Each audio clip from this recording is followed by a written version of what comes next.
പ്രധാനമന്ത്രിയുടെ ഔദ്യോഗിക വസതിക്ക് സമീപം നടന്ന പ്രതിഷേധത്തെ ചൊല്ലി ഭരണഘടന, നിയമം, രാഷ്ട്രീയ മര്യാദ, ജനാധിപത്യ അവകാശങ്ങൾ എന്നിവയെക്കുറിച്ചുള്ള വലിയ സംവാദമാണ് ദേശീയ തലത്തിൽ ഉയരുന്നത്.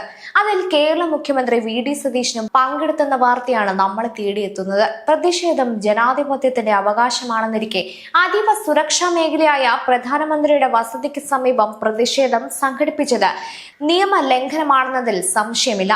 ജന്തർ മന്ദറാണ് ഡൽഹിയിലെ അനുവദനീയമായ ധർണാ സ്ഥലമെന്ന് സുപ്രീം കോടതി പലതവണ വ്യക്തമാക്കിയിട്ടുണ്ട്. അതീവ സുരക്ഷാ മേഖലയിൽ സമരം പാടില്ല എന്ന കോടതി ഉത്തരവിനെ മറികടക്കുന്നത് ഭരണഘടനാ ധാർമ്മികതയുടെ ലംഘനമാണ്. മുഖ്യമന്ത്രി ഒരു സംസ്ഥാനത്തെ ക്രമസമാധാനത്തിന്റെ ചുമതലക്കാരനാണ്.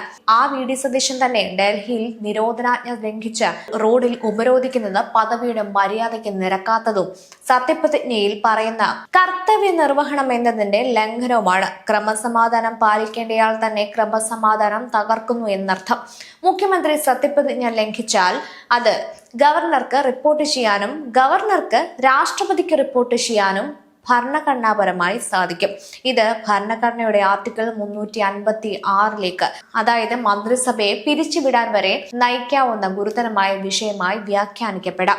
സത്യപ്രതിജ്ഞയിൽ ഭരണഘടന സംരക്ഷിക്കുമെന്നുണ്ട്. പ്രധാനമന്ത്രി എന്ന ഭരണഘടനാ സ്ഥാപനത്തിന്റെ പ്രവർത്തനത്തെ തടസ്സപ്പെടുത്തുക, ഔദ്യോഗിക വസതി ഉപരോധിച്ചതിലൂടെ വി.ഡി. സതീശൻ ഭരണഘടനാ സംവിധാനത്തെ തന്നെ തടസ്സപ്പെടുത്തുകയാണ് ചെയ്തത്. ഈ സംഭവത്തെ തുടർന്ന് ഉയർന്ന പ്രധാന ചോദ്യങ്ങൾ എന്തൊക്കെയാണ്? ആദ്യം ചർച്ച ചെയ്യപ്പെടുന്നത് ഭരണഘടനാപരമായ സത്യപ്രതിജ്ഞയെക്കുറിച്ചാണ്. ഭരണഘടനാ പദവിയിലുള്ള വ്യക്തികൾ ഭരണഘടനയെയും രാജ്യത്തെയും നിയമങ്ങളെയും മാനിച്ചുകൊണ്ട് പ്രവർത്തിക്കുമെന്ന് സത്യപ്രതിജ്ഞ ചെയ്യുന്നു. മുഖ്യമന്ത്രി ഭരണഘടനയുടെ ആർട്ടിക്കിൾ 166 ക്ലോസ് 3 പ്രകാരം MP പ്രതിപക്ഷ നേതാവും ആർട്ടിക്കിൾ 99 പ്രകാരവും ഭരണഘടനയോട് നീതി പുലർത്തും, നിയമം അനുസരിക്കും എന്നാണ് സത്യം ചെയ്യുന്നത്. നിരോധനാജ്ഞയുള്ള അതീവ സുരക്ഷാ മേഖലയിൽ അറിഞ്ഞുകൊണ്ട് നിയമം ലംഘിക്കുന്നത് അത് സത്യപ്രതിജ്ഞയുടെ ലംഘനമാണ്. അതുകൊണ്ട് തന്നെ നിയമപരമായി നിയന്ത്രണമുള്ള പ്രദേശത്ത് പ്രതിഷേധം സംഘടിപ്പിക്കുകയോ അതിൽ പങ്കെടുക്കുകയോ ചെയ്താൽ അത് സത്യപ്രതിജ്ഞയുടെ ആത്മാവിന് വിരുദ്ധമാണോ എന്ന ചോദ്യമാണ് ഉയരുന്നത്. മറ്റൊരു പ്രധാന കാര്യം സുരക്ഷയുമായി ബന്ധപ്പെട്ടതാണ്. പ്രധാനമന്ത്രിയുടെ ഔദ്യോഗിക വസതി രാജ്യത്തെ ഏറ്റവും ഉയർന്ന സുരക്ഷാ വളയങ്ങളിലൊന്നാണ്. SPG ആക്ട് 1988 പ്രകാരം പ്രധാനമന്ത്രിയുടെ വസതി അതീവ സുരക്ഷാ മേഖലയാണ്. ഭരണഘടനാ പദവി വഹിക്കുന്ന വ്യക്തി തന്നെ SPG സുരക്ഷാ പ്രോട്ടോകോൾ അറിഞ്ഞുകൊണ്ട് ലംഘിക്കുന്നത് ദേശീയ സുരക്ഷയെ ബാധിക്കുന്ന വിഷയമായി കണക്കാക്കാം. SPG സുരക്ഷാ സംവിധാനത്തിന് കീഴിലുള്ള ഈ മേഖലയിൽ പ്രവേശനത്തിനും പ്രതിരോധങ്ങൾക്കും കർശന നിയന്ത്രണങ്ങളുണ്ട്. അതിനാൽ ഇത്തരം മേഖലകളിൽ പ്രതിരോധം നടത്തുന്നത് സുരക്ഷാ ഏജൻസികൾ ഗൗരവത്തോടെയാണ് കാണുന്നതെന്ന് നിയമ വിദഗ്ധർ ചൂണ്ടിക്കാണിക്കുന്നു.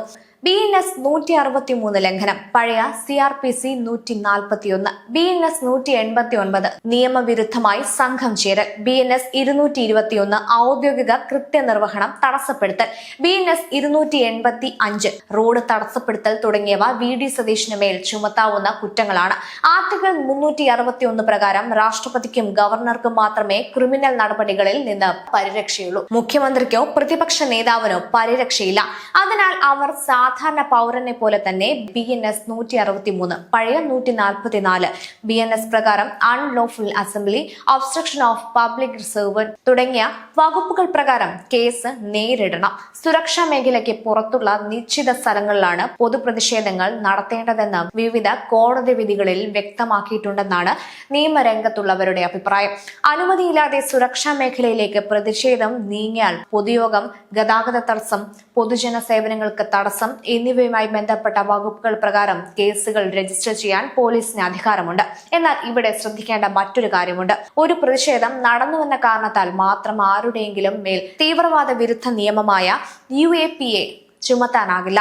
അത്തരം നിയമങ്ങൾ പ്രയോഗിക്കപ്പെടണമെങ്കിൽ അന്വേഷണ ഏജൻസികൾ ശേഖരിക്കുന്ന വ്യക്തമായ തെളിവുകളും നിയമപരമായ നടപടിക്രമങ്ങളും കോടതിയുടെ പരിശോധനയും ആവശ്യമാണ്. അതുപോലെ തന്നെ ഒരു പ്രതിഷേധത്തിന്റെ അടിസ്ഥാനത്തിൽ മാത്രം മന്ത്രിസഭ പിരിച്ചുവിടുകയോ ഭരണഘടനയുടെ ആർട്ടിക്കിൾ 356 പ്രയോഗിക്കുകയോ ചെയ്യുമെന്ന നിഗമനവും നിയമപരമായി ഉറപ്പിച്ച കാര്യമല്ല. അത്തരം തീരുമാനങ്ങൾ അതീവ അസാധാരണ സാഹചര്യങ്ങളിൽ മാത്രമാണ് ഭരണഘടനാപരമായി പരിഗണിക്കപ്പെടുന്നത്.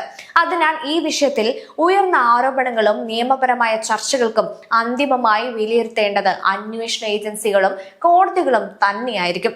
രാഷ്ട്രീയ പോരാട്ടം ശക്തമാവുമ്പോൾ നിയമത്തിന്റെ വ്യാഖ്യാനവും കൂടുതൽ ചർച്ചയാകും. ജനാധിപത്യത്തിൽ പ്രതിഷേധത്തിനുള്ള അവകാശവും ദേശീയ സുരക്ഷയും തമ്മിലുള്ള സന്തുലിതാവസ്ഥ എവിടെയാണ് എന്ന ചോദ്യമാണ് ഈ സംഭവത്തിലൂടെ വീണ്ടും ഉയരുന്നത്. കോൺഗ്രസ് പാർട്ടി തീക്കൊള്ളി കൊണ്ടാണ് തല ചൊറിഞ്ഞത്. കൂടാതെ തീവ്രവാദത്തിന്, രാജ്യത്തിനെതിരായ യുദ്ധത്തിന് തെളിവ് കിട്ടിയാൽ UAPA ചുമത്തും. പ്രിയങ്കയും രാഹുലും തീഹാർ ജയിലിൽ കിടന്ന് ഉണ്ട തിന്നും. VD സതീശൻ പ്രധാനമന്ത്രിയുടെ വസതിയിൽ ധർണ നടത്തിയത് സത്യപ്രതിജ്ഞാ ലംഘനം തന്നെ എന്നതിൽ സംശയമില്ല. നിയമം എല്ലാവർക്കും ഒരുപോലെ ബാധകമാണോ? ഭരണഘടനാ പദവിയിലുള്ളവരുടെ ഉത്തരവാദിത്തം സാധാരണ പൗരന്മാരെക്കാൾ കൂടുതലാണോ? അല്ലെങ്കിൽ ജനാധിപത്യ പ്രതിഷേധത്തിന്റെ പേരിൽ സുരക്ഷാ മേഖലകളിലും സമരം നടത്താൻ കഴിയുമോ? ഈ ചോദ്യങ്ങൾക്കുള്ള അന്തിമ ഉത്തരങ്ങൾ നിയമത്തിന്റെയും കോടതിയുടെയും പരിധിയിലാണ്. അതുവരെ രാഷ്ട്രീയ ആരോപണങ്ങളും പ്രത്യാരോപണങ്ങളും തുടരുമെന്ന് ഉറപ്പാണ്.